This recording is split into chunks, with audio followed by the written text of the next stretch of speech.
If you've ever wondered what the difference is between irritable bowel syndrome, IBS, or inflammatory bowel disease, IBD, this is the right podcast for you. I'm joined today by Dr. Eric Steinberg. He's a board-certified gastroenterologist practicing at Franciscan Health. This is the Franciscan Health Doc Pod. I'm Scott Webb. Doctor, it's nice to have you here today. We're talking about IBD and IBS, so that's inflammatory bowel disease and irritable bowel syndrome, and what they are, what are the differences, how do you diagnose, how do you treat, all that good stuff. So just as we get rolling here, what are the risk factors for each of those conditions? The risk factors for inflammatory bowel disease can be other autoimmune diseases, or traditionally, Crohn's disease was thought to be almost exclusive in Ashkenazi Jews, but now we find it in all populations, really. But for the most part, irritable bowel syndrome can occur in any individual. It is a syndrome of unhappiness with your bowels Hmm. and how they work. So there's no specific group of patients that have irritable bowel syndrome, although some countries have different frequencies of irritable bowel syndrome. For example, in India, males tend to have more irritable bowel than women. And in our country, women tend to have it more than men, or maybe are reporting it more than men. Okay. We're not really sure. Yeah. Yeah, I do find that, doctor, that sometimes it's hard to know. Is it that, one population has it more, or do they just go see the doctor more? Do they just report it more? So hard to know for sure, but it makes me wonder, like, what are the conditions that affect our bodies and gut health when we think about both IBD and IBS? Well, diet has a lot to do with it, obviously. And there's some concern that our diets have changed in the last 50 or 60 years to a point where they are altering our natural microbiome, that the bacteria that exist happily in our colon are being affected by the foods we eat. And that's being explored with research. And it's not uncommon for us to have a patient modify their diet to improve their symptoms. But I think that also we know that smoking affects inflammatory bowel disease a great deal. Certain dietary practices should be avoided in inflammatory bowel disease. So, probably the biggest factor that affects both these conditions is what we eat. Hmm. Yeah, what do they say, doctor? We are what we eat. And you've used the word sort of happiness or unhappiness, especially related to IBS. And knowing some folks that have IBS, like my son, that's how he would describe it, just sort of unhappy bowels with him and maybe food choices that he's made. So let's talk about Mhm. diagnosis. Is this, patient history? There's some tests involved. Like, how do you diagnose?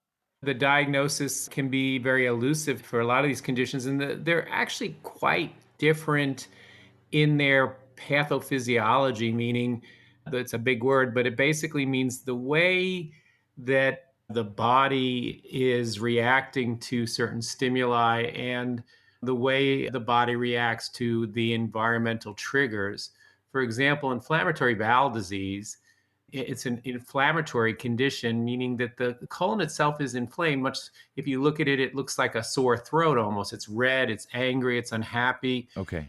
But irritable bowel syndrome, the colon looks essentially normal Hmm. and doesn't really have anything that is obvious, even on biopsy, to suggest that there's inflammation. So there's a pretty big distinction. It's unfortunate that the nomenclature Hmm. is IBS versus IBD. It's a difference of a letter, but it's actually an enormous difference in conditions. Very confusing for patients because, it seems like alphabet soup to them. But the fact of the matter is, they are very unique conditions. You can have irritable bowel syndrome if you have IBD, but you generally don't have IBS and have inflammatory bowel disease, meaning that patients who have this inflammation can have the same symptoms of irritable bowel syndrome. And even after we treat the inflammation, continue to have symptoms of irritable bowel syndrome. Right. But if you have irritable bowel syndrome, generally, the implication is that you have excluded other conditions, and it's a diagnosis of exclusion, so that if you have irritable bowel syndrome, you generally won't have any inflammation in your intestines. Interesting. Yeah, and it's good that we have experts. You talked about diet earlier. I also want to talk about stress. So maybe diet, stress, and the roles that they play in helping us to manage these conditions. Well, both conditions are triggered by stress. Stress can alter the immune system and the inflammatory response. And so patients who have stress are possible patients who have exacerbation of their inflammatory bowel disease. But stress is a major player in creating irritable bowel syndrome symptoms. In fact, patients who have anxiety, patients who have a lot of mental unsettledness can have this so-called brain gut axis disconnection, meaning that there are nerve fibers within the intestines that are sensitized to things and signals coming down from the brain, Yeah. and it alters motility and the functional ability of the bowel to do what it's supposed to do, which is pass things along almost like a conveyor belt. So Right. it jams up the conveyor belt, if you will, and causes this problem. So, with that said, you asked about testing, and there's a variety of different tests: blood Yeah. tests, stool testing, and of course, a colonoscopy are helpful. But getting a good history is important. We know that patients with irritable bowel syndrome have a lot of psychosocial unrest at times, and it's not uniformly the case, but it's estimated that up to over 40% of patients who have advanced irritable bowel syndrome, meaning that it alters their ability to perform their daily activities, have had some sort of childhood abuse or Hmm. even sexual abuse that is affecting their gut in sort of a devastating way. Yeah. Yeah, I've done podcasts on that, doctor, the sort of the brain gut connection, if you will, and that's maybe beyond the scope today, but good to understand that all of these things could exacerbate IBS or IBD, be it stress, diet, smoking, all of that, childhood traumas, perhaps. So then let's talk about what we can do at home as folks who may have been diagnosed with one or both, perhaps, to sort of prevent flare ups. Well, obviously, diet has a great deal to do with it. And for my patients who have inflammatory bowel disease, I usually recommend a low residue diet, meaning that the gut is already inflamed and unhappy with having to work extra hard, so that a low residue diet is actually preferred. Unlike what we normally tell people, we generally want them to have more fiber in their diet. In patients who have inflammatory bowel disease, we want them to actually have less fiber in their diet so their intestine doesn't have to work as hard through an inflamed condition. Now, IBS is a little different. We actually want them to have fiber because we feel that for a lot of patients, promotes more regular bowel movements and reduces the length of time that things are not moving if they have a component of irritable bowel syndrome, which is constipation. And patients who have diarrhea, we sometimes even encourage fiber to pull water, to absorb water, and to help bulk up the stool. So it depends. And then fiber supplementation is something that many patients, that's one of the first questions they have is, Right. which fiber supplement should I take? And I usually say avoid psyllium, which is Metamucil, in favor of things like Citrasil, which is a synthetic fiber supplement. It's methylcellulose that produces less gas. And for a lot of the patients who have irritable bowel syndrome, the big issue with them isn't so much the altered bowel habits as much as the bloating and the gas that they experience. Hmm. Yeah, it feels to me, doctor, like this is a major quality of life thing for a lot of folks, and that maybe they don't seek medical attention when they should or in a timely fashion. So, what would be your best recommendation then? Like, when is it time that we reach out to someone like yourself? Well, I think if it's altering the patient's ability to function, meaning that they can't go to work, they're missing time from work. And in fact, irritable bowel syndrome is one of the more common reasons why people do not attend work. Hmm. But more practically, there are red flag signs that would make you want to see a gastroenterologist more quickly: unexplained weight loss, profuse diarrhea, blood in the stool. Other things, some people can develop nutritional deficiencies. For example, one of the things that we're taught, or what the American College of Gastroenterology encourages in patients with irritable bowel syndrome before making the diagnosis, one of the first diseases we should exclude is celiac disease, which is a fairly common disease in the United States, Yeah. and it can lead to nutritional deficiency, including iron deficiency. So, when we have a patient who has iron deficiency, even if they're not really having any major symptoms, and they have no other reason for losing iron, such as severe menstruation in women, we want to explore that and do some additional testing to evaluate for these conditions. So, to answer the question, there's a lot of data that you have to provide for the provider to help guide not just how you treat them, but also how you diagnose them. Right.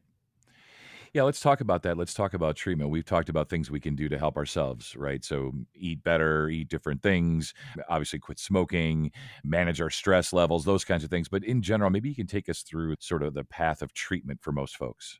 Well, for inflammatory bowel disease, the treatment is trying to reduce inflammation. This unexplained miscommunication of the immune system to recognize the gut as something foreign, meaning that you're having a reaction almost like you're rejecting a transplanted organ. Hmm.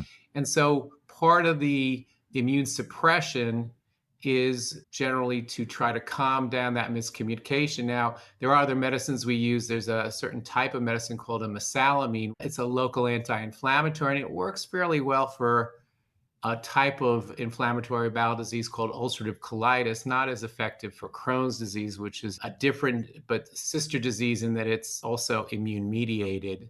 And so we have a variety of different medications, but again, it's designed to reduce that inflammation, that angry, unhappy Yeah. intestinal wall, as opposed to irritable bowel syndrome, where the intestine is not inflamed in any way.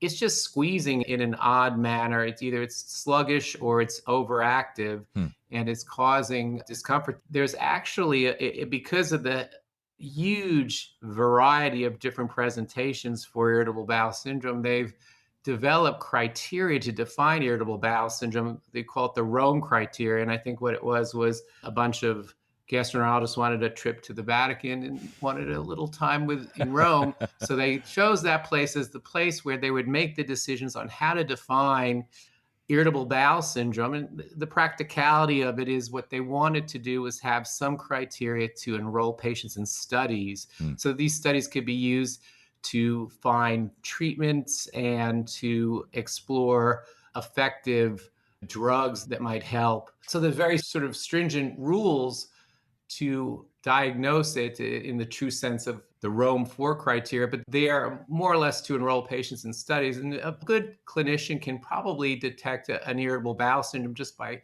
history alone. Right. Yeah, it makes me wonder when we think about, like, is it possible for us to prevent, either or both of these in ourselves? Is there a family history, genetic component to IBS and IBD? Like, what can we do to never have to suffer from either of these? For inflammatory bowel disease or IBD, we believe about 15% of patients have some genetic predisposition, meaning that if your aunt had Crohn's disease, you might end up with ulcerative colitis or Crohn's. But the majority of patients just don't have that family history. For irritable bowel syndrome, what we believe is it's more of a learned behavior, almost if somebody says, oh, it runs in my family, we haven't really found that there's actually a genetic relationship of irritable bowel Hmm. patients, but that there's sort of a learned behavior. In other words, if a child wants attention and says, mommy, my tummy hurts, and gets that attention, that almost reinforces, I'm going to say to ignore it, but that is a common way that some people go on in families to sort of continue this irritable bowel syndrome. But of course, it's such a common condition. Right. And then there's certain, social and economic factors that affect whether or not you have a risk for irritable bowel syndrome.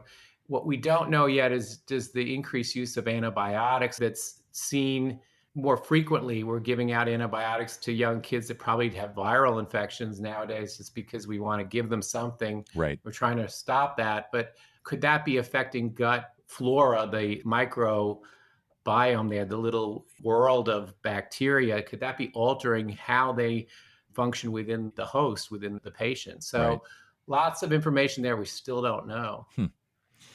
Yeah, and just give you a chance here, doctor, at the end. We're kind of covering the headlines and the basics today, but final thoughts, takeaways for now on IBS and IBD. Well, I think with both conditions, you really have to have a good relationship, a trusting relationship with the provider. But I think a lot of it is also, there are so many factors in treatment for both conditions, not just the patient's understanding of the disease, but also we have this other, as providers, this enormous problem where we try to partner with insurance companies to get certain medications for treatment, not just for inflammatory bowel disease, although there are great new medicines out there, Hmm. But even for irritable bowel syndrome, there are several medicines that are available that we just can't get through insurance companies Okay. very easily, and it frustrates the patients. But some of my office staff will be on the phone for 2, 3 hours trying to get approval for a medication. Hmm. And that's really a challenge for, I think, everyone in the business right now, or not just in gastroenterology, but in every form of medicine. Yeah. We hit so much resistance. So that's a real challenge for the patient. And I think also patients have to take a certain ownership, modify their diet, reduce their tobacco consumption, and listen to the doctor. Avoid things like NSAIDs, like Advil, Motrin, ibuprofen over the counter, unless you absolutely have to. Those things can trigger various reactions within the gut that are undesirable. Yeah. Yeah, obviously things that we can do ourselves. So we starts by, reaching out, seeing a specialist, going through the process of diagnosis and treatment, and then doing things to help ourselves, whether that's behavior, lifestyle, eating habits, smoking, whatever it might be. Good stuff today. Thank you so much. You're very welcome. For more information, please visit franciscanhealth.org and search IBS or irritable bowel syndrome. And if you found this podcast helpful, please share it on your social channels and be sure to check out the full podcast library for additional topics of interest. This is the Franciscan Health Doc Pod. I'm Scott Webb. Stay well, and we'll talk again next time.